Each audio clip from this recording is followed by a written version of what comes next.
Hello, everybody, and today we have another special episode we're doing here, and we have our friend Brandon with us, and we're going to be discussing some geology and evolution versus creation, and as friends, not enemies, not as an argument, but more of a discussion.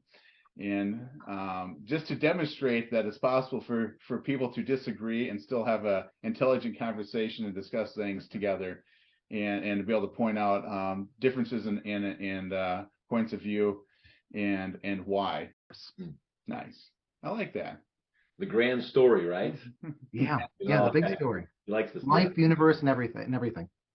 So that's one thing that's so great about science, because whether you come from a creation point of view or an evolution point of view, you still have just the facts of science, right?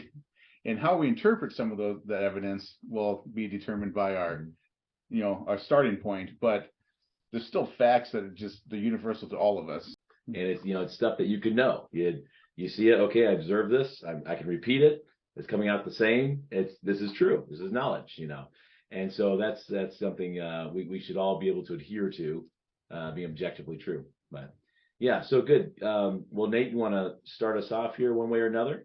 Yeah. So today we just want to kind of discuss what the Geology, right? Geology Yeah. and the stratification. Stratification. Is that the word we're looking for?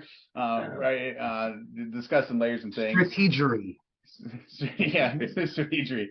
So obviously, Brandon, you have points of view on that, and who doesn't? Yeah, right. We all have a point of view on that. Right, so, right. Brandon, why don't you maybe just start with an intro and explaining why this is important, especially coming from an evolution's point of view, of why this is important, what it means to you and your point of view, and how it proves what you believe.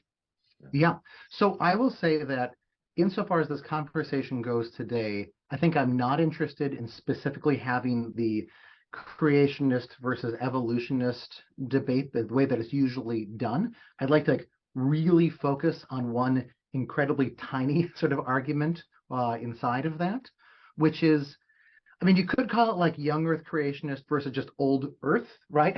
So in some ways, like the arguments that I'm going to be making, would be arguments that an old Earth creationist would make. But even more specifically than that, it's the question of how we explain the rocks that we see around our houses. Okay. And specifically, whether that makes sense in a sort of a giant flood, right? A flood, cataclysmic geomorphologies are words that are sometimes put here, or whether the rocks around our houses actually show these different chapters in Earth's history. So technically, one could actually be a young Earth creationist and still think that the layers show these different chapters, right? One would just have to say that God created that with the design to make it look like it was really old. And I have some friends who are young Earth creationists who believe that.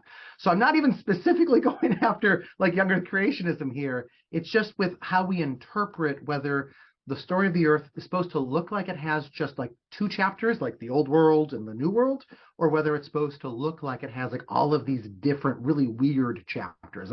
And I feel like the story that they tell, and I don't understand how, once we know that story, not a young Earth, not that, but a flood, the idea that all the rocks were formed in a giant, or most of the rocks even were formed in a giant flood, how that can make sense of what we just very clearly see around our houses.